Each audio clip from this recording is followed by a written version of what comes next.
जीवन का अर्थ केवल आनंद ही नहीं बल्कि अनुभव के माध्यम से सीखना है। मैं तरन्नुम खान आप सबका अपने चैनल पे स्वागत करती हूँ। लर्न विद तरन्नुम खान में आज हम यही पढ़ने वाले हैं कि हम किस तरीके से सीखते हैं, किस तरीके से हमारे जीवन में सीखने का क्या महत्व है और इसे हम किन किन तरीक़ों से समझ सकते हैं, क्योंकि सीटेट में आपका ये जो एक टॉपिक है सीखना या अधिगम या लर्निंग, ये एक महत्वपूर्ण रोल अदा करता है, क्योंकि आपके जो क्वेश्चंस आते हैं उसमें कहीं ना कहीं वो सारी चीज़ें अधिगम से ही रिलेटेड होती हैं। तो हमको ये भी जानना बहुत ज़रूरी है कि अधिगम होता क्या है, अधिगम से आप क्या समझते हैं। तो अधिगम को समझने के लिए ये मैंने कुछ पॉइंट्स लिखे हैं, हम इस पॉइंट्स के थ्रू ही अधिगम को समझेंगे। पहला पॉइंट है आपका परिभाषा, यानी हम अधिगम को उसके डेफिनेशन या उसकी परिभाषा के आधार पर समझेंगे। कई सारे साइकोलॉजिस्ट ने अपने अपने अनुसार इसकी परिभाषाएं दी हैं, तो वो परिभाषाओं के आधार पर हम ये समझेंगे कि अधिगम होता क्या है, किस तरीके से अधिगम को प्रभावी बनाया जा सकता है। फिर हम आएंगे कैरेक्टरिस्टिक्स पर, जो कि हैं विशेषताएं। विशेषताएं आपको बताएंगे कि अधिगम की क्या क्या विशेषताएं होती हैं। नेक्स्ट होगा 3 टाइप्स ऑफ लर्निंग, जिसमें फर्स्ट होगा इनफॉर्मल लर्निंग, फॉर्मल लर्निंग और नॉन फॉर्मल लर्निंग। तो ये लर्निंग्स जो हैं 3 तरीके के होते हैं, औपचारिक, अनौपचारिक और निरौपचारिक। ठीक है, ये नॉर्मली हम 2 तरीके के तो सुनते हैं, फॉर्मल इनफॉर्मल, लेकिन एक हमें और पढ़ना है नॉन फॉर्मल, जो कि बहुत इंपॉर्टेंट है। क्वेश्चंस इन तीनों से रिलेटेड आपके सीटेट के एग्जाम्स में बनते हैं। फिर हम फैक्टर्स पढ़ेंगे। फैक्टर्स क्या, जो अधिगम को प्रभावित करते हैं या अधिगम जिनसे पूर्ण होता है, वो 2 तरीके के होते हैं, 2 फैक्टर्स होते हैं। पहला पर्सनल और दूसरा इन्वायरमेंट, यानी एक आपका व्यक्तिगत कारक होगा और दूसरा आपका पर्यावरणीय कारक होंगे। ठीक है, कई सारे चीज़ें होती हैं जिनसे अधिगम प्रभावित भी होता है और जिनके द्वारा अधिगम होता भी है, तो यही चीज़ें हम यहाँ पर पढ़ेंगे। फिर हम बैरियर्स पढ़ेंगे। बैरियर्स मतलब अवरोध, जिनके वजह से अधिगम में प्रॉब्लम आती हैं या अधिगम पूर्ण नहीं हो पाता या अधिगम में समस्याएं उत्पन्न होती हैं, वही है आपका barriers of learning. Ways of effective learning अगला होगा आपका, जिसमें हम ये पढ़ेंगे कि किस तरीके से हम लर्निंग को इफ़ेक्टिव बना सकते हैं। अच्छे तरीके से किसी को सिखाना या समझाना किन तरीक़ों से किया जा सकता है, क्योंकि ये भी एक बहुत इंपॉर्टेंट पॉइंट आपका बनेगा। इससे रिलेटेड क्वेश्चन सीटेट में हर बार आते हैं कि कहीं ना कहीं से आपको घुमा कर यही पूछेगा कि क्या इनसे अधिगम प्रभावित होता है, क्या इस तरीके से अधिगम को प्रभावी बनाया जा सकता है। ये सारे क्वेश्चंस आपके सामने आएंगे, तो हमें ये सारे जो पॉइंट्स मैंने यहाँ लिखे हैं, ये सारे पॉइंट्स के थ्रू हम लर्निंग को समझेंगे। ये सारे ही पॉइंट्स हमें लर्निंग समझने में हेल्प करेंगे। देखिए, सारे क्वेश्चंस में कहीं ना कहीं आपको रिलेट करता है अधिगम। आपने बीएड, डीएड, डीएलएड जो भी कोर्स आपने किया हुआ है, उसमें भी आपने अधिगम के बारे में पढ़ा हुआ है, पहले भी पढ़ा हुआ है। तो ये एक तरीके का रिवीजन आप मान सकते हैं कि आपका रिवाइज हो रहा है पूरा चैप्टर। चीज़ों को आपको अभी तक आपने जब बीएड में या जिसमें भी पढ़ा था उसमें आपने लिखने के हिसाब से पढ़ा कि हमें इसका आंसर बनाना है, लेकिन अभी आपको क्या बनाना है, आपको सिचुएशन दी जाती है, सिचुएशन के अकॉर्डिंग ये समझना होता है कि यहाँ पर अधिगम को प्रभावी कैसे बनाया जा सकता है, अधिगम सही तरीके से हो रहा है या नहीं, या ये जो परिस्थिति आपको दी गई है क्या वो अधिगम पर किसी प्रकार से प्रभावी होती है या किसी प्रकार से अधिगम को प्रभावित करती है। तो ये सारे जो सिचुएशंस होती हैं वो क्वेश्चन में आपको बना कर दिया जाता है। देखिए, कई बार ऐसा होता है कि हम सोचते हैं ये बहुत आसान चैप्टर है या हमने इसे कई बार पढ़ा है तो हम इस पर ध्यान नहीं देते, लेकिन वहाँ पर क्या होता है, आप एमसीक्यू ठीक है आप कर लेते हैं, लेकिन एमसीक्यू में क्या होता है, आप कुछ चीज़ों को रट लेते हैं। सिर्फ ज़रूरी नहीं जब सिचुएशन बनाई जाए तो वही रटी रटाई चीज़ें आए।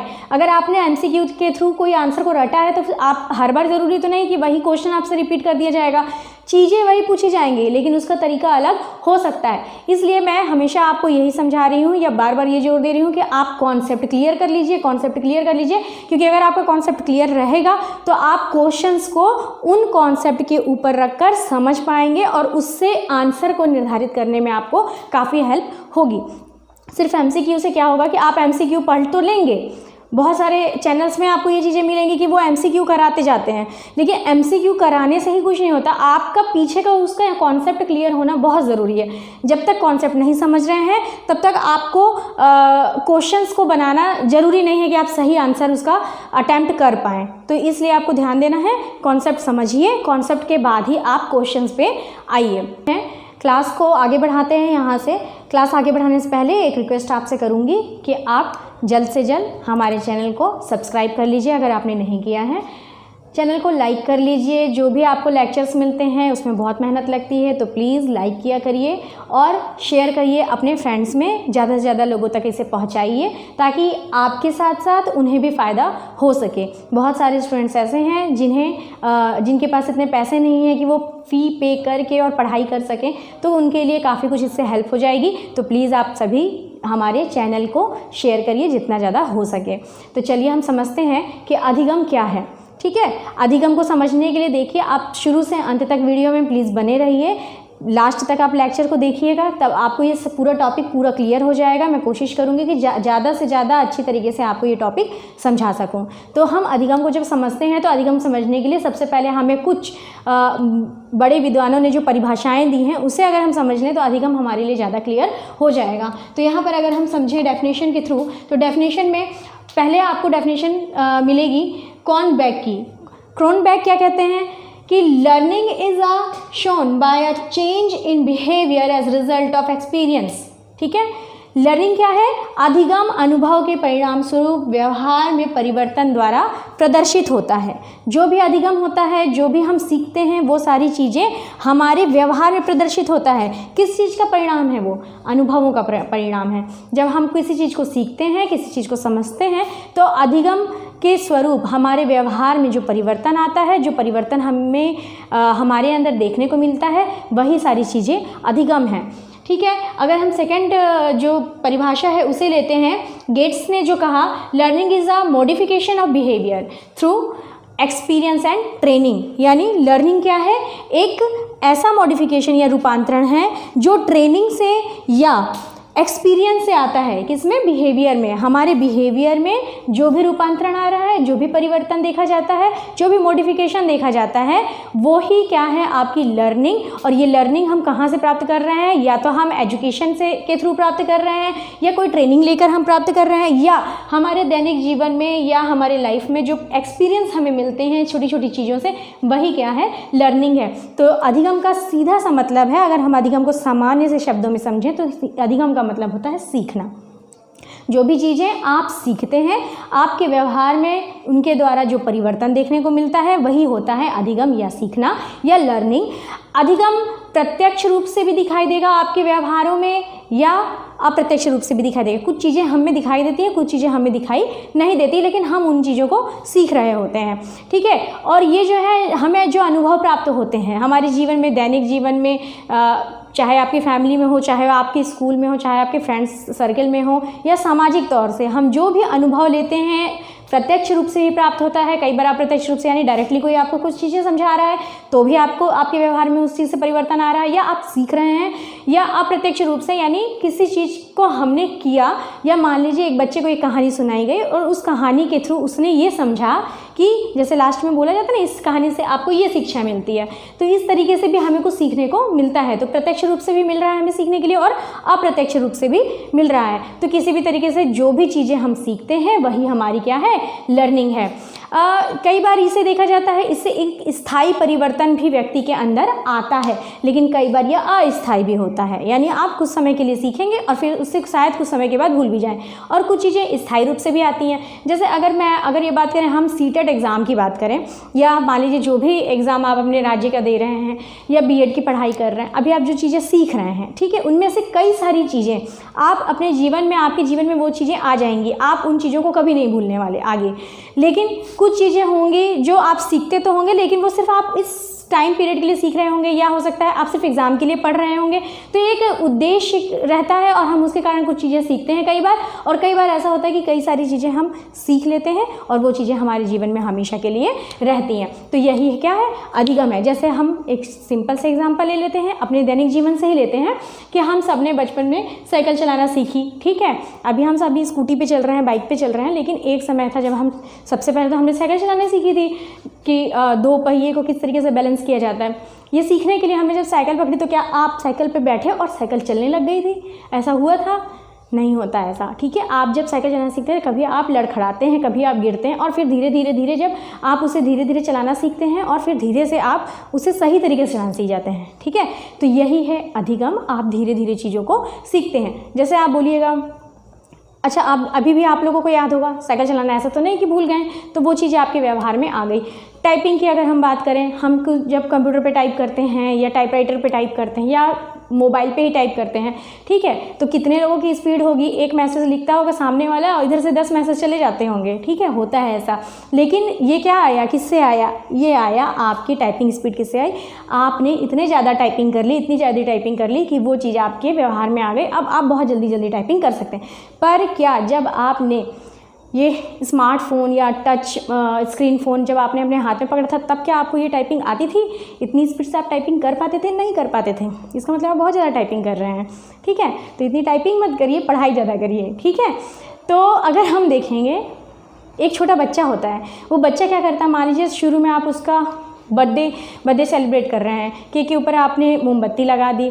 बच्चा ये नहीं जानता कि मोमबत्ती को फूंक कर बुझाना है, बल्कि उससे क्या लगता है ये पकड़ने वाली चीज़ है, और वो उसे पकड़ने की कोशिश करता है, तो उसके हाथ जल जाएंगे। अब क्या हुआ, उसे अनुभव हुआ कि एक मोमबत्ती जब जलती है तो मोमबत्ती जलने से वो जो लौ निकल रही है उसे अगर हम छू रहे हैं, उस फ्लेम को अगर हम छूते हैं तो हमारा हाथ जल जाता है। तो वो बच्चा, क्योंकि एक बार उसका हाथ जल चुका है, दूसरी बार वो बच्चा उस मोमबत्ती को कभी नहीं पकड़ेगा। तो ये क्या हुआ, अनुभव के द्वारा उस बच्चे ने सीखा और अब वो उस काम को नहीं करेगा। तो उसे ये पता है कि मोमबत्ती को अगर जलते हुए मैंने छुआ तो वो गर्म होते हैं और मेरा हाथ जल सकता है। तो यही सारी चीज़ें क्या हैं, यही सारी चीज़ें हैं आपका अधिगम। अनुभव आधारित होता है, व्यवहार में परिवर्तन होता है। ये भी कह सकते हैं कि सारा जीवन या आजन्म चलते रहता है, हम कभी ना कभी हमेशा कुछ ना कुछ सीखते रहते हैं, लगातार ये क्रम चलते रहता है।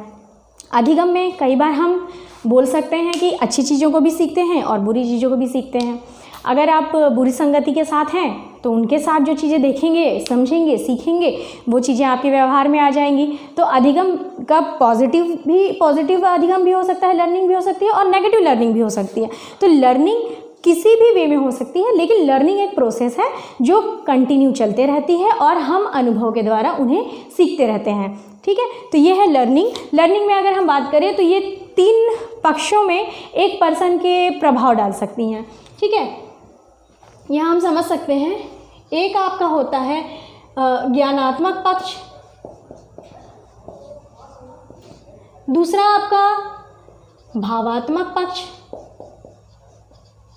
और तीसरा होता है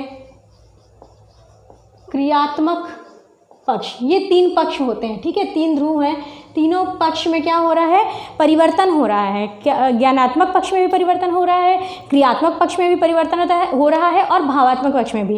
यानी हम इमोशनली, या बोल सकते हैं जो संज्ञानात्मक विकास हो रहा है वो भी होता है, हमारा इमोशनली विकास भी होता है, कॉग्निटिव भी होता है, और इसमें हम जो भी एक्शन कर रहे हैं, जो भी चीज़ें हो रही हैं क्रिया रूप में, उन चीज़ों में भी परिवर्तन हो रहा है। यानी एक प्रोसेस है, एक ऐसा प्रोसेस है अधिगम जिसमें हमारे कई पक्षों पर प्रभाव पड़ रहा है, चाहे वो भावात्मक हो, क्रियात्मक हो या संज्ञानात्मक हो। हर तरीके से हम कुछ ना कुछ सीख रहे हैं, और जो भी सीख रहे हैं उसका प्रभाव इन तीनों चीज़ों पर पड़ता है। जैसा कि मैंने अभी आपको अधिगम समझाया, अधिगम में जो मैंने आपको पॉइंट्स लिखे हैं आप प्लीज़ स्क्रीनशॉट लेते चला करिए। और क्योंकि इसमें बहुत सारे परिभाषाएँ हैं, पूरी परिभाषाएं यहाँ लिखना पॉसिबल तो मेरे लिए नहीं है, लेकिन मैं इसका इंस्टा पे आपको एक फ़ोटोग्राफ ज़रूर डाल दूँगी, कोशिश करूँगी जो भी चीज़ें मैं आपके लिए वहाँ पर डाल सकूँ वो डाल दिया करूँगी। आप इंस्टा पे मुझे फॉलो कर सकते हैं, लास्ट वीडियो में मैंने अपना इंस्टा एड्रेस भी दिया हुआ है, वो आप देख लीजिए, वहाँ से आप ले लीजिए और वहाँ आप मुझे फॉलो करिएगा। जो भी क्वेरी वगैरह होगी आप वहाँ पर पूछ सकते हैं। आगे हम बढ़ेंगे। अब आगे में ये देखेंगे कि जो इसकी विशेषताएं हैं अधिगम की वो क्या है। कैरेक्टरिस्टिक्स देख रहे हैं हम, विशेषताएं देख रहे हैं हम। विशेषताओं में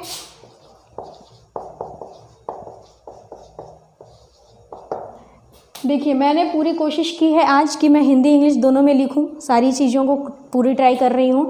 तो ये चीज़ें आप लोग देख लीजिए, समझिएगा आपको समझ में आ रही है या नहीं आ रही, कोई प्रॉब्लम आ रही है तो बिल्कुल या तो आप कमेंट में लिख दीजिए या आप इंस्टा पे बता सकते हैं। तो विशेषताएं की बात करेंगे हम, अधिगम की विशेषताएं क्या होती हैं।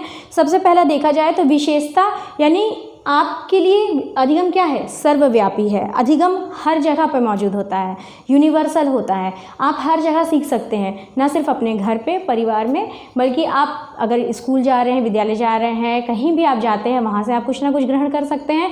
आपके आस पड़ोस जो भी लोग होते हैं उनसे भी आप कई सारी चीज़ें सीख सकते हैं। जो मनुष्य होता है, जो ह्यूमन होता है, ह्यूमन बीइंग की एक आदत होती है, वो जहाँ भी जाता है कुछ ना कुछ उसे दिख रहा है, समझ में आ रहा है। प्राणी की बात करें, जो भी होते हैं वो सभी कुछ ना कुछ नई चीज़ें सीखते रहते हैं, देखते रहते हैं। तो वही है, हम जहाँ भी जो भी चीज़ें देख रहे हैं, सीख रहे हैं, उसे अपने आप में ग्रहण कर रहे हैं, यही अधिगम है। ये यूनिवर्सल रूप से चलता रहता है, या बोल सकते हैं अधिगम क्या होता है? सर्वव्यापी या सार्वभौमिक। सार्वभौमिक भी वही वर्ड है, सर्वव्यापी भी वही वर्ड है। इंग्लिश में एक वर्ड लिख कर दिएगा आपको, यूनिवर्सल। तो कई बार ऐसा पूछता है आपके पास अधिगम के विशेषताओं को डाल देगा, इनमें से कौन सी अधिगम की विशेषता नहीं है। ठीक है, जब भी नहीं लिखेगा तो समझने की कोशिश करिए, क्वेश्चन आपको ध्यान से पढ़ना है। तो अधिगम की विशेषता है, अगर लिखे बहुत सारी विशेषताएं हैं तो वो पॉसिबल नहीं है। आपके लिए घुमाने के लिए क्वेश्चन यही पूछेगा कि अधिगम की विशेषता नहीं है, तो उन चीज़ों को आपको ध्यान देना है। तो ये कैसी होगी? अधिगम सर्वव्यापी या सार्वभौमिक या यूनिवर्सल होती है। नेक्स्ट पॉइंट अगर हम देखें तो ये कंटिन्यूअस प्रोसेस है। अधिगम कैसा प्रोसेस है? अधिगम कंटिन्यू चलने वाला प्रोसेस है। ऐसा नहीं है कि आप आज अभी आपने तुरंत कुछ सीख लिया फिर आप उसे हमेशा के लिए याद रख लेंगे। आप कई बार उसे करते हैं, ठीक है, कई बार उस काम को करने से भी आप सीखते हैं, निरंतर आप सीखते हैं, चीज़ें बार बार हो रही हैं और आप सीख रहे हैं। अधिगम जो होता है ऐसा कुछ नहीं है कि एक विशेष समय तक ही आप में होगा या आप एक समय तक ही सीखेंगे। जैसे हम ऐसा कुछ निर्धारित नहीं किया जा सकता कि एक आयु विशेष तक आप सीखते हैं। ये लाइफ लॉन्ग चलने वाली चीज़ है, आगे पॉइंट भी आपको मिलेगा लाइफ लॉन्ग के लिए। तो ये जो है लाइफ लॉन्ग चलने वाला प्रोसेस है और निरंतर कार्य करते रहने से ही आप किसी चीज़ को अच्छी तरीके से सीखते हैं। जैसे अगर हम गर्ल्स की बात करें तो गर्ल्स लगाती हैं आईलाइनर, काजल, मेकअप। अब आप अगर बोलेंगे कि आप आज खड़े हो जाओ और पूरा आईलाइनर, मेकअप, सारा चीज़ें आप लगाने लग जाओ, तो ऐसा पॉसिबल नहीं है। जो गर्ल्स देख रही होंगी, जिनको पता है कि आईलाइनर कैसा लगाया जाता है, काजल कैसे लगाया जाता है, तो वो उनको पता होगा कि वो एक दिन में उस चीज़ को नहीं सीखी हैं। ठीक है, तो ये निरंतर चलने वाली प्रक्रिया है। आप कंटिन्यूसली करते जाइए और आप धीरे धीरे सीखते रहेंगे। अब ऐसा भी नहीं है कि आपने एक दिन किसी चीज़ को सीख लिया और आप उसे छोड़ देंगे। आप उसे बार बार करिए तो आप ज़्यादा अच्छे तरीके से सीख सकते हैं। तो ये निरंतर चलने वाली प्रक्रिया है। अगर हम अगला पॉइंट लेंगे तो ये है purposeful activity. Learning is a purposeful activity, यानी उद्देश्यपूर्ण होती है। किसी अगर कोई उद्देश्य है आपका लर्निंग के लिए, सीखने के लिए, तो जाहिर सी बात है आपका अधिगम का जो प्रोसेस होगा उसकी स्पीड ज़्यादा होगी। यानी अगर मान लीजिए आज आप सीटेट के लिए पढ़ाई कर रहे हैं तो जाहिर सी बात है कि आपके सीखने के लिए प्रोसेस यहाँ पे ज़्यादा होगी। आप ज़्यादा अच्छे से चीज़ों को समझेंगे क्योंकि कहीं ना कहीं आपका उस पर ध्यान केंद्रित ज़्यादा हो रहा है। ठीक है, आप ज़्यादा ध्यान से चीज़ों को सुन रहे हैं, समझ रहे हैं। अगर आप में से कोई होगा, बीएड का स्टूडेंट होगा जो अभी जिसे सीटेट का एग्ज़ाम नहीं देना है, तो हो सकता है उसे ऐसा लग रहा होगा कि अभी ये मेरे काम की चीज़ें, फर्स्ट ईयर पे होगा या जैसा भी, तो उसे लग रहा होगा कि ये मेरे काम की चीज़ नहीं है, तो वो उसका ध्यान कम होगा इस पर। तो ये क्या है, अगर आप उद्देश्यपूर्ण कारण से, किसी रीज़न से अगर आप किसी चीज़ को सीख रहे हैं तो आपकी सीखने की जो प्रोसेस की जो स्पीड होगी वो बाकियों की अपेक्षा बोल सकते हैं ज़्यादा होगी। तो लर्निंग को हम उद्देश्यपूर्ण क्रिया भी बोलते हैं क्योंकि लर्निंग कहीं ना कहीं हमारे लिए जब कोई उद्देश्य होता है तभी हम, अब किसी फिज़िक्स पढ़ने, जो बच्चा फिज़िक्स पढ़ने के लिए तैयारी कर रहा है, फिज़िक्स पढ़ना है उसको, वो जाहिर सी बात है सीडीपी की क्लास क्यों देखेगा। ठीक है, तो ये सारी चीज़ें होती हैं। आप अगर आपका कोई उद्देश्य है तो आपकी लर्निंग भी सही तरीके से होगी। नेक्स्ट पॉइंट देखेंगे, मेंटल प्रोसेस यानी मानसिक क्रिया। लर्निंग क्या है? लर्निंग एक मानसिक क्रिया है। मानसिक क्रिया क्यों होती है? क्योंकि एक बच्चा जब किसी काम को करता है या सीखता है तो वो उसको एक प्रोसेस के थ्रू सीखता है। यानी आप किसी चीज़ को देख रहे हैं, फिर उस चीज़ को समझ रहे हैं, फिर उस चीज़ को अपने आप में धारण कर रहे हैं, फिर उस काम को करके देख रहे हैं। तो इस तरीके से आप एक प्रोसेस में चीज़ों को सीख रहे हैं। तो मानसिक रूप से जब आप किसी चीज़ को सीखते हैं तो वो क्या है?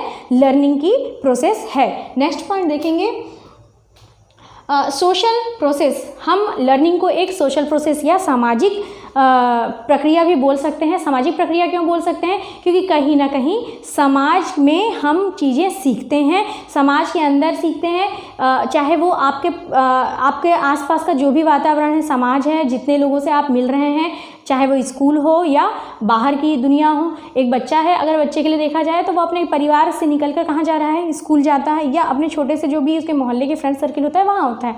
तो लर्निंग एक सामाजिक प्रक्रिया है, क्योंकि जो भी बच्चा होता है वो समाज में जाकर ही सीखता है। समाज में हम देख सकते हैं कि कई सारे मूल्य, आदर्श या नियम जो होते हैं, रूल्स होते हैं वहाँ के, उन चीज़ों को कोई भी बालक ग्रहण कर लेता है और धीरे धीरे उन चीज़ों को सीखने लग जाता है। ठीक है, तो कैसे? क्योंकि उसने समाज में कदम रखा, समाज की जो रीति रिवाज थे या जो मर्यादाएं थी या जो भी रूल्स बने हुए हैं उन चीज़ों को उसको फॉलो करना है। उसको पता है कि मुझे ये चीज़ें फॉलो करना है। कई बार कई चीज़ें उसे सिखाई नहीं जाती, बताई नहीं जाती, लेकिन वो खुद उन चीज़ों को देखता है, ऑब्जर्व करता है और उसके बाद में वो उन चीज़ों का अपने व्यवहार में, अपने अनुभव के अनुसार अपने आप में ढाल लेता है। तो यही क्या है? एक सामाजिक प्रक्रिया है, अधिगम। अगला पॉइंट हम देखेंगे, लाइफ लॉन्ग प्रोसेस है। एक जो अधिगम होता है वो लाइफ लॉन्ग प्रोसेस है। मैंने शुरू में ही बताया आपको कि अधिगम जो होता है जीवन पर्यंत चलते रहता है, यानी सारी ज़िंदगी आपका अधिगम चलते रहेगा लगातार। आप पूरे जीवन जो भी चीज़ें सीखेंगे वो चीज़ें आप कंटिन्यू अपने अनुभव में लेते आएंगे और अपने अंदर उस चीज़ को ऑब्जर्व करते जाएंगे। ठीक है, तो ये सारी चीज़ें जीवन पर्यंत चलती हैं, यानी अधिगम एक ऐसा प्रोसेस होता है जो जीवन पर्यंत या लाइफ लॉन्ग चलते रहेगा। कोई भी बच्चा ऐसा नहीं कि सब कुछ 10 साल की उम्र में ही सीख जाए, 20 साल की उम्र में ही सीख जाए। जब आपके अंदर अनुभव के द्वारा परिवर्तन होता है तो कहीं ना कहीं आप में मैच्योरिटी आने लगती है और यही मैच्योरिटी के साथ आप चीज़ों को सीखने लगते हैं। तो यही है आपका life long process. Next point लेंगे हम, लर्निंग बाय डूइंग, करके सीखना। जॉन डे ने बताया था कि लर्निंग बाय, उन्होंने ही इस नियम को लाया है, लर्निंग बाय डूइंग, यानी बच्चे को क्या है? करके सीखना। उन्हें उन चीज़ों को करवाना पड़ता है। चीज़ें जब हम करते हैं, बच्चे हो या कोई भी व्यक्ति है, वो क्या होता है? चीज़ों को जब करता है, किसी काम को जब करता है तो वो उसे बेहतर तरीके से सीख सकता है। सिर्फ बता देने से क्या होगा? बता दिया जाएगा। अगर आपको, जैसे मैथ्स के क्वेश्चंस हम जब पढ़ते थे, छोटे थे जब हम खुद भी पढ़ते थे, तो पढ़ने के समय में क्या होता है? जब आपको टीचर पढ़ाता है वो एक क्वेश्चन आपको सॉल्व करके दिखा देता है, लेकिन सेकंड क्वेश्चन, 1-2 क्वेश्चन उसने बताए, फिर आपको उसके बाद वो क्वेश्चन उससे मिलते जुलते ही देता है। ये आप भी अपने टीचिंग मेथड में यूज़ करेंगे, इन फ्यूचर भी करेंगे और अभी भी आपने पढ़ा ही होगा इसे टीचिंग मेथड में कि आपको क्या करना है? बच्चों को वैसे क्वेश्चन देना है जैसा क्वेश्चन आपने उनको पढ़ा दिया। अब आपने उनको ज्योमेट्री पढ़ाई है और आप उन्हें ट्रिग्नोमेट्री के क्वेश्चन बोलेंगे सॉल्व करने के लिए, तो उनके लिए दिक्कत हो जाएगी। तो ऐसा आपको नहीं करना है, बल्कि आप जिन क्वेश्चंस को बता रहे हैं उनसे रिलेटेड क्वेश्चंस उनको समझने के लिए या बनाने के लिए दीजिए, तभी बच्चा उसे बेहतर तरीके से सीख पाएगा और ये समझ पाएगा कि उसे वो जो चैप्टर था या वो जो प्रॉब्लम थी वो उसको समझ पाया है या नहीं। ठीक है, तो हमें हमेशा इस चीज़ का ध्यान रखना है कि लर्निंग बाय डूइंग के ऊपर ध्यान देना है, यानी अधिगम में लर्निंग बाय डूइंग का प्रोसेस भी होता है। तो इस तरीके से ये आपके, वैसे तो बहुत सारे विशेषताएं हो सकती हैं इसकी, लेकिन अभी हम ये जो मेन जो इम्पॉर्टेंट कुछ विशेषताएं होती हैं वो मैंने लिया है और बाकी मैं कोशिश करूँगी कि आपके लिए इंस्टा पे उसे अपलोड कर दूँ फ़ोटो को। ठीक है, अब हम आगे बढ़ेंगे। आगे हम ये समझेंगे कि कितने टाइप की अधिगम होते हैं, है ना। जैसे कि मैंने आपको शुरू में ही बताया था 3 टाइप्स ऑफ लर्निंग, तो वो तीनों टाइप अब हम समझेंगे। ये आप स्क्रीनशॉट प्लीज़ ले लिया करिए। अब बात करेंगे हम type of learning. Type of learning में हमने 3 टाइप के बारे में बात किया था। 3 टाइप्स कौन कौन से होंगे? इनफॉर्मल लर्निंग, फॉर्मल लर्निंग और नॉन फॉर्मल लर्निंग। तो ये जो होते हैं औपचारिक अधिगम, अनौपचारिक अधिगम, औपचारिक अधिगम और निरौपचारिक अधिगम, ये 3 तरीके की लर्निंग होती है। मेन यही तीनों से आपको सवाल पूछेगा। ऐसा भी हो सकता है कि कुछ एग्जाम्पल दे दे, एग्जाम्पल देकर ये पूछा जाए कि ये किस तरीके की लर्निंग है, या किसी एग्जाम्पल को दिया जाए और ये बोला जाए इसमें किस तरीके की लर्निंग का प्रयोग किया गया है। ठीक है, तो अगर इनफॉर्मल की बात करें तो इनफॉर्मल या अनौपचारिक जो होती है, अनौपचारिक का मतलब होता है वो जिसमें कोई विशेष तरीके से आपको शिक्षा नहीं दी जा रही है, वो आप अपने आसपास के वातावरण से, जहाँ आप रहते हैं या समाज से, इस तरीके से आप बिना किसी रूल रेगुलेशन के या किसी रूल को फॉलो किए बगैर आप उन चीज़ों को अपने सामान्य जीवन से ग्रहण कर रहे हों, ठीक है। यानी आप ले रहे हैं चीज़ों को, जैसे एग्जांपल से क्लियर हो जाएगा। लाइक फैमिली, आप फैमिली से क्या होता है, आप अपने परिवार में रहते हैं, परिवार में किस तरीके से खाया जाता है, किस तरीके से बोला जाता है, उठा जाता है, बैठा जाता है, या इन चीज़ों से रिलेटेड आपको सिखाया जा रहा है, बचपन से ही सिखाया जा रहा है। कुछ चीज़ें आपको बोलकर सिखाई जाती हैं और कुछ चीज़ें आप देखकर ही सीख जाते हैं। वैसे ही आप अपने फ्रेंड सर्कल में रहते हैं या समाज में जब आप कहीं जाते हैं, शादी पार्टी या किसी के घर पे फंक्शन है, तो वहाँ पर चीज़ों को देखकर ही आप जो चीज़ें ग्रहण कर रहे हैं, सीख रहे हैं, सिर्फ अपने अंदर ले रहे हैं, उन चीज़ों को अनुभव करके वो चीज़ें ही आपकी अनौपचारिक अधिगम में आ जाती हैं। जैसे फैमिली, अगर आप यहाँ पर बात करेंगे फॉर्मल लर्निंग की, फॉर्मल लर्निंग में क्या होता है, एक विशेष तरीके से आप एक स्पेशल जगह होगा जहाँ जाकर आप कोई शिक्षा ग्रहण कर रहे हैं या कुछ चीज़ें सीख रहे हैं, अनुभव कर रहे हैं, वही होगी आपकी फॉर्मल लर्निंग, जिसमें आप औपचारिक ढंग से अधिगम कर रहे हों। चाहे वो कोई स्कूल हो सकता है, कॉलेज हो सकता है, या कोई ऐसा जगह जहाँ पर आप जाकर किसी स्पेशली किसी चीज़ को सीखने ही जा रहे हैं और वहाँ पर जो चीज़ें ग्रहण कर रहे हैं वही होगा आपका फॉर्मल लर्निंग। तो इसमें हम सिंपल से एग्जांपल स्कूल को ले सकते हैं, स्कूल या कॉलेज। नॉन फॉर्मल लर्निंग में इसमें क्या होता है कि ये होती है निरौपचारिक अधिगम, ना ये औपचारिक होती है और ना ही ये अनौपचारिक होती है, या मतलब ना ये इनफॉर्मल है और ना ही ये फॉर्मल है, इन दोनों से हट के। अब ये तीसरा कौन सा होता है, तो ये तीसरा ये होता है, जैसे हम लोग सुनते हैं डिस्टेंस लर्निंग के बारे में, ठीक है, जिसमें दूरस्थ शिक्षा वगैरह जो दी जाती है, तो उसमें आप इनरोल तो होते हैं, आपका रोल नंबर है, आपका एडमिशन हुआ है, सारी चीज़ें, लेकिन क्या आप प्रॉपर उस बिल्डिंग में जा रहे हैं पढ़ने के लिए, क्या वहाँ जाकर आप शिक्षा ग्रहण कर रहे हैं? नहीं। आपको क्या मिल रहा है, डायरेक्टली ऐसी वहाँ पर आपको जो भी आपने एडमिशन लिया है, अब आपको बुक्स वगैरह मिल जाती है और फिर आपको पढ़ना है। ये नॉर्मली कौन लोग ग्रहण करते हैं, जैसे कुछ जो लोग मजदूर होते हैं, जो शिक्षा से वंचित रह जाते हैं, या बोल सकते हैं जो प्रॉपर स्कूल जाकर या टाइम टू टाइम जाकर नहीं पढ़ सकते। मान लीजिए कुछ है ऐसे जिनको काम भी करना है और पढ़ाई भी करनी है, वो लोग भी इस चीज़ का यूज़ करते हैं। जैसे जॉब में हैं आप, अब आपको कोई डिग्री की ज़रूरत है, तो आप क्या करेंगे,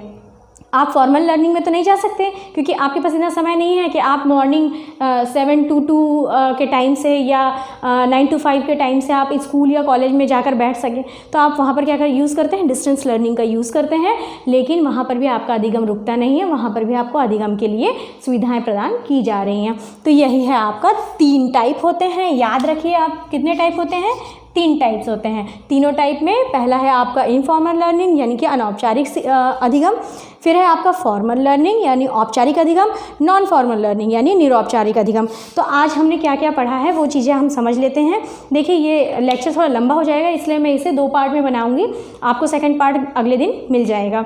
तो यहाँ पे हमने क्या क्या पढ़ा, आज हमने पढ़ा कि अधिगम क्या होता है। अधिगम क्या होता है, अधिगम सीखना होता है, ठीक है। हम जो भी चीज़ें सीखते हैं अपने जीवन में वही अधिगम है, अधिगम सीखना होता है। अधिगम की परिभाषाएं हमने बताई हैं, जो परिभाषाएं हमने 1-2 यहाँ पर बताई हैं, डिस्कस की हैं, बाकी चीज़ें हम आपको इंस्टा पे शेयर कर देंगे।